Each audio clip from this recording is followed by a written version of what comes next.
Hi, everybody. It's Beth Ienni, licensed therapist and food addiction recovery coach. And today I want to talk to you about trying to figure out whether or not you're ready for food addiction recovery. So, again, if you're just joining me live now, my name is Beth Ienni, licensed therapist and food addiction recovery coach. And today I want to talk to you about whether you're really ready for change.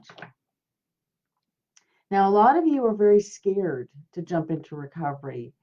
And, a lot of you have some really good reasons for that. And I want to go over what those reasons are. So, first of all, a lot of you assume that if you get into recovery, you're going to be hungry and you're going to be tempted. There's going to be a mental struggle. You're going to be deprived. There's going to be a lot of suffering involved. And honestly, I'm a recovered food addict myself. And if that's what I thought recovery was, I wouldn't want any part of that. To me, food addicts do not need to suffer to be in recovery. But of course, if that's all you've ever done, of course, you're thinking, well, I'm not ready to suffer anymore, right? When I talk to you, what I hear is that a lot of you, unfortunately, have been given really bad advice, and you have spent perhaps even decades of your life suffering with being on a very reduced calorie plan, being on an overly restrictive plan where you're told that you have to not eat various things that will never work for a food addict. Sometimes you've been given the opposite advice and told to eat a lot of things that would never work for a food addict too. So you've had both, right? You've had the overly restrictive advice and the under restricted advice, right? A lot of you have been told that you have to weigh and measure everything, restrict portions. A lot of you have been told that you have to buy expensive supplements or go through weird treatments that are uncomfortable. A lot of you have been told that you need surgery or pills. And honestly, if that's what recovery is, I wouldn't want any part of it either. What you want in recovery is you want to feel like a normal person as much as possible, go out to a restaurant, be able to just eat a lot of normal food. You want to have flexibility. You don't want to be stuck in the kitchen eating weird or cooking all day or having to buy only specialty products or something like that. You want to feel generally like this is a manageable thing that you can do long term, right? It can't be overly restrictive or overly difficult, or else there's no human way anyone would be able to do it, right? So I feel your pain. And really, we need to define what recovery is, because recovery is not when you still want to eat but you choose not to. Okay, that's not recovery. Recovery is you no longer have the need or the desire to eat things that aren't good for you. Okay, so remember, recovery is not the problem. The problem is all the stuff you've tried to do. And let's face it, doctors aren't trained in food addiction. I'm sure you figured that out by now. Nutritionists, dietitians, commercial weight loss programs, therapists, none of these people are actually trained in food addiction, whatever they may tell you. Now, thank heaven commercial weight loss programs don't promote that they teach that. So if you thought they did, then that was your misconception. They very clearly do not promote we treat food addiction. That's not what they're saying. They're weight loss programs. So, and same with nutritionists and dietitians, they don't treat food addiction. And even doctors will admit to you that that's not their training. They can help you with the symptoms of it to some degree, if to some degree. Now, most of our clients tell us that they've gained their weight back from weight loss surgery and that pills didn't work long term or the side effects were horrible. But you can sometimes treat the symptoms a bit, right? You can lose weight and gain weight and lose weight and gain weight, right? And of course, you don't want that either. One thing a lot of you don't understand is that therapists are not actually trained in food addiction either. So, lots of times you may have suffered thinking, that they're going to help you and then they don't help you and it's confusing. And then you think, I'm not ready for recovery, when really they weren't ready. Now, I'm a licensed therapist of 20 years and I love therapists and therapy, but it's not taught in the curriculum. Now, eating disorders And I know this can be really confusing. Eating disorders are taught, but they're not taught in depth to most therapists unless they specialize in that. And even then, unfortunately, the curriculum geared toward eating disorders is exactly the opposite of what food addiction needs for treatment, what food addicts need for treatment. So, um, when a lot of people say, well, I'm not ready, what they're really saying is, I'm not ready to keep suffering and keep getting it wrong and keep failing. That's what they're saying. But the fact is, you probably are more than ready for recovery in terms of really being free, right? I'm sure you're ready for that. You're just not ready for all the suffering. So let's see what else people um, tend to deal with. Oh, yes. Okay. So now a lot of food addicts, unfortunately, they'll go to self-help groups, non-professional groups, one-size-fits-all groups, and they'll be told to go through a very, very dramatic and severe detox. And I have nothing against the idea of detox. I mean, most addicts need to have some kind of transition period. But the fact is, your detox should not be severe. So if you have been told, again, by some local free community based group, that you need to go on a very, very severe restriction in terms of the amount you can eat, the types of food you can eat, all that stuff. Lots of times what will happen, and I'm sure you've experienced this if you've done anything like this, you will have a lot of irritability, you'll have fatigue, you'll have headache, and this is not something anyone in their right mind would want to go through, especially if they've already gone through it 10 times and it didn't even last.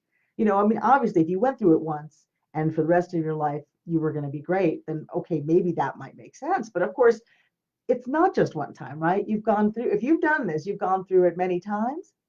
And of course, even the average dieter goes through some of these withdrawal symptoms because most people on any type of restricted plan is having some detox symptoms.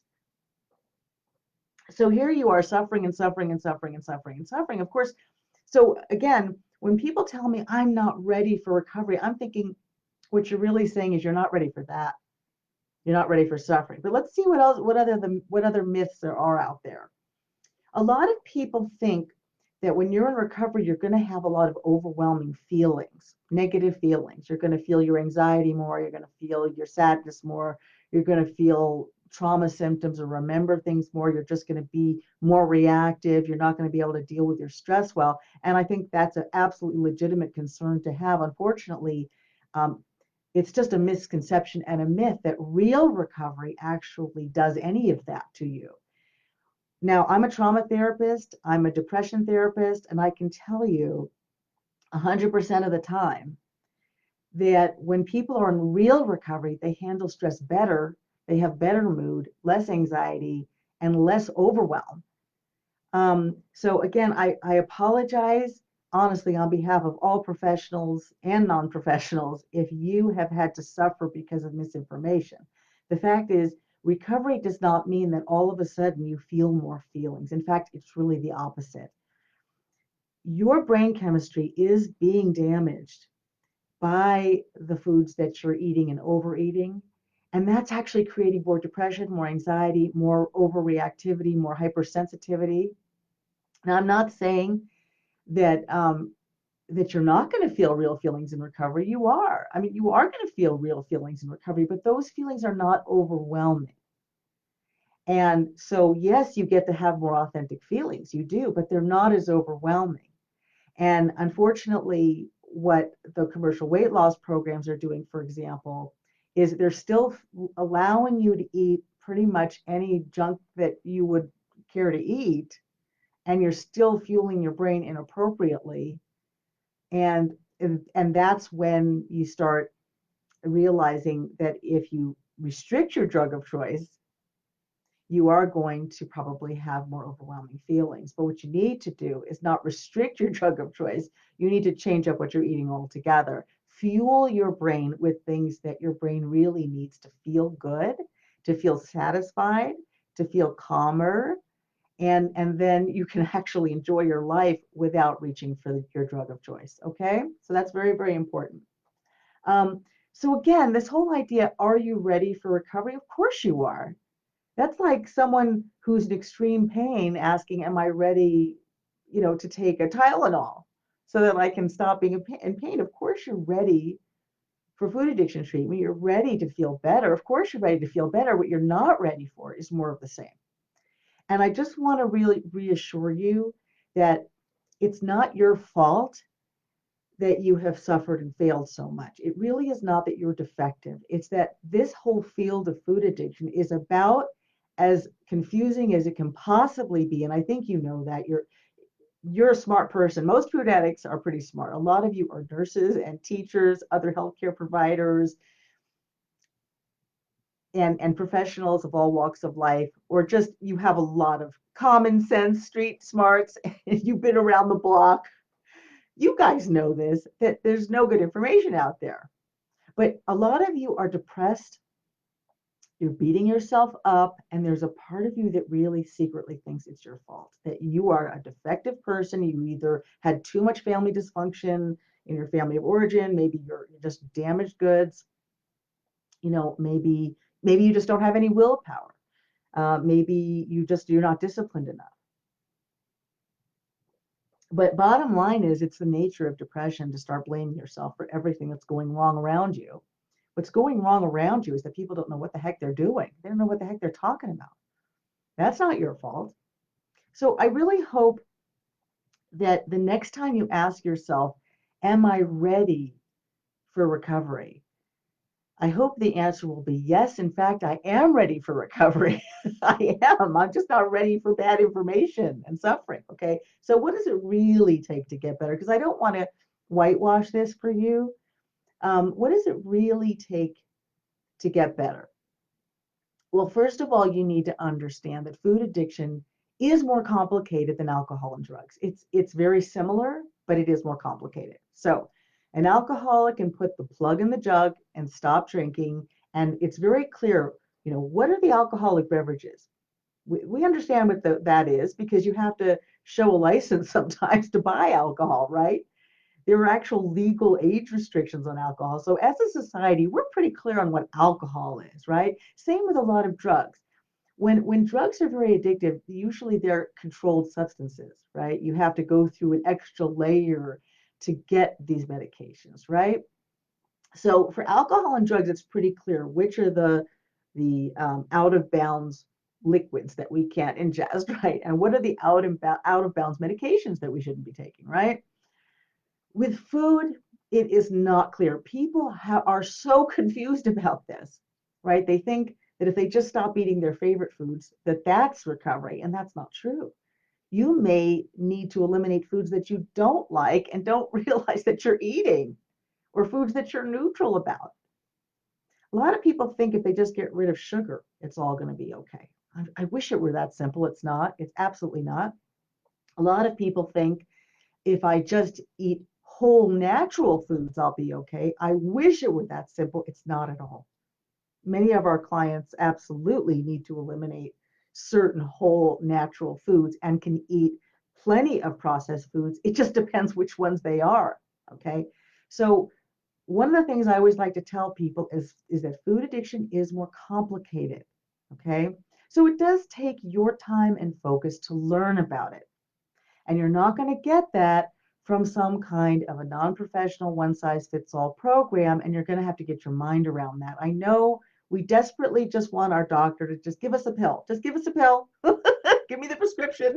We desperately just want to show up to our favorite commercial weight loss program where maybe we have some friends and we just want to be like everyone else. We just want that to work, right?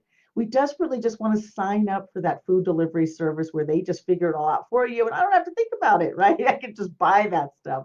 Just throw money at it. It's fine, right?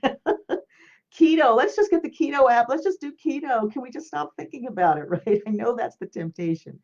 Unfortunately, guys, there is no one size fits all solution for food addiction. And you are probably going to need some real help for this. Okay, so get your mind around it.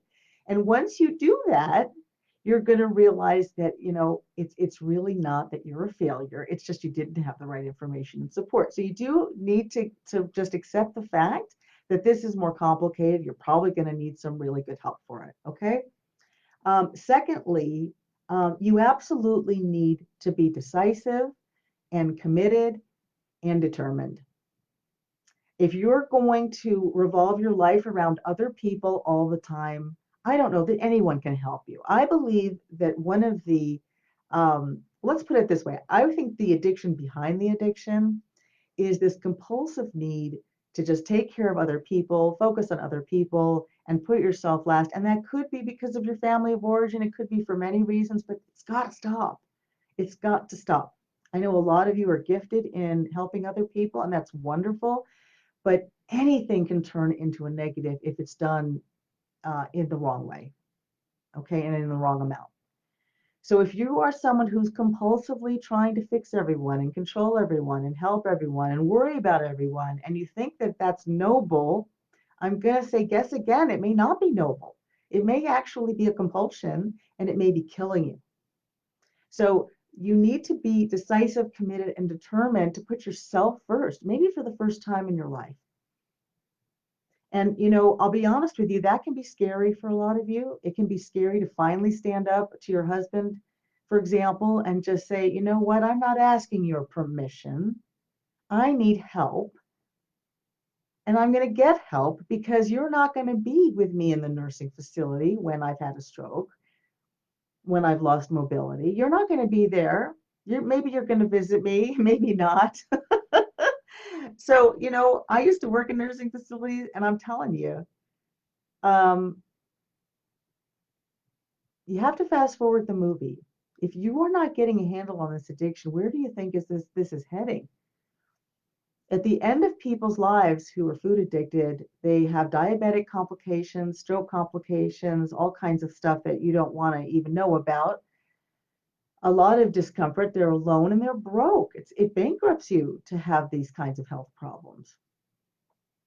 So it's not something you can just put off indefinitely. So you at some point you need to be decisive and say it's my turn before it's too late. Okay. You also need to be teachable. A lot of you, I hear you say this, and please, when you catch yourself saying this, please think again. I hear a lot of you saying, I know what to do, I just don't do it. I know what to do, I just don't do it. Please, please, please, please, please understand that there's no way in the world that you know what to do. There's no way you know what to do. I've never met a food addict who's trapped in this addiction who knew what to do. And how could you know what to do? How could you know? The information isn't out there. The only reason why I have the information is that I'm a recovered food addict who happens to be a therapist and happens to be good at collecting information and working with people. And I actually had to fail 100 times personally and then scour the earth to figure out how to do this and then work with people over decades to figure out how to do this. And now I figured out how to do this. There's no way that unless you've devoted your whole adult life to this topic that you know how to do this. So that's the good news, is that you don't know. You can stop beating yourself up for failing because you don't know. You don't know. No one knows. Your therapist doesn't know. Your doctor doesn't know. No book that you've read out there knows. There's no way that you would know because I've scoured and no one out there has all of it. Now, are there bits and pieces? There certainly are bits and pieces out there. And you may have good information from, let's say, a doctor, especially a good doctor. If your doctor has said you have diabetes and that you need to cut down your sugars and so forth, then maybe what you mean is, I know what I should be doing for my diabetes, but I can't do it. Well, that's different. You know intellectually that somehow you're going to need to lower the amount of sugars that you're consuming. And absolutely, that's true. But you don't know how to eat for food addiction, is my point.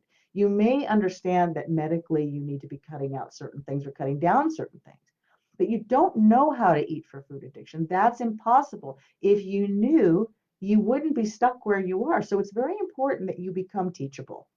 And I know that's hard. A lot of you are very smart. A lot of you have had short-term success. And I know it's very tempting to think, I know. But short-term success is not success. Short-term success is failure if the net result of all of your attempts are that you're still gaining, you still have health problems, you're still miserable, you're still tortured up here. That's not knowing what to do. That's not success. Okay? Part-time control is not control. Okay? And what else do you need? You do need to be able to focus some time on this. Now, I don't actually think it's a lot of time.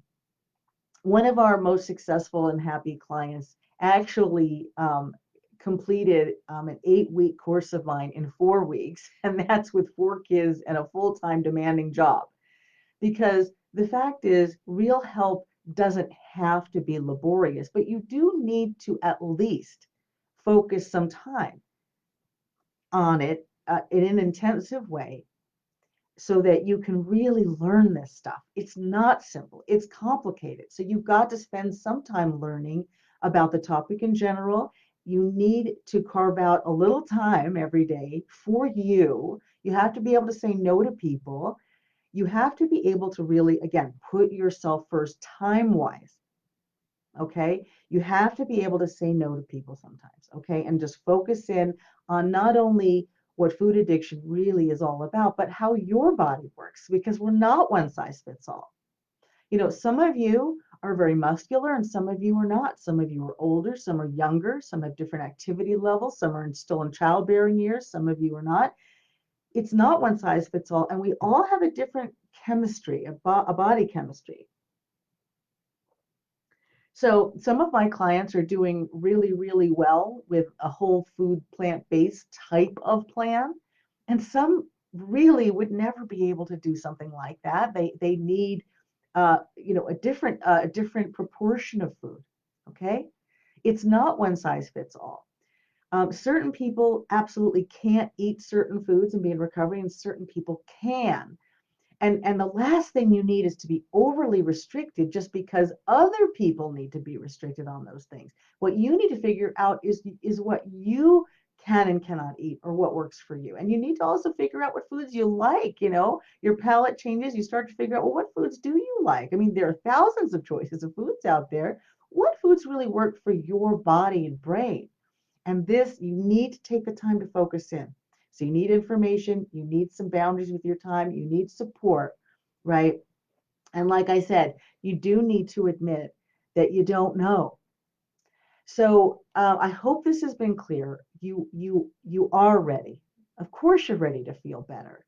The question is, can you be decisive, determined, committed? Can you be teachable? Can you make the time for yourself? Can you make a little bit of time for yourself every day? And can you finally just tell everyone else in your life, you know, hey, this is my decision. It's not up to you. This is my health, and I'm going to make the decision that I am ready and it's time. So if you're interested in professional help today, we're here for you. I will put in the comment section on this Facebook Live a link where you can book a call with us, or you can just go to amybethcall.com. That's Amy, A-M-Y, Beth, B-E-T-H, call, C-A-L-L.com. amybethcall.com. We'll get on the phone with you for about an hour. We do carefully interview every single person who's interested in our services, because I'll be honest with you, not all of you are fit for what we do. We are very careful to only offer services to people who we know we can help. We don't want to waste your time. We certainly don't want to waste anyone's time. So if you would like, we will go over your individual situation. We'll ask you what's going wrong with your food and your health right now, what your goals are, whether you are ready for change in terms of, making that commitment. And then if we think we can help you, we'll absolutely tell you what we do. And if we don't think we can help you, we will be honest and tell you that as well. But either way, it'll probably be the best hour you've ever spent talking about food addiction, not weight loss, but food addiction. And I look forward to talking to you.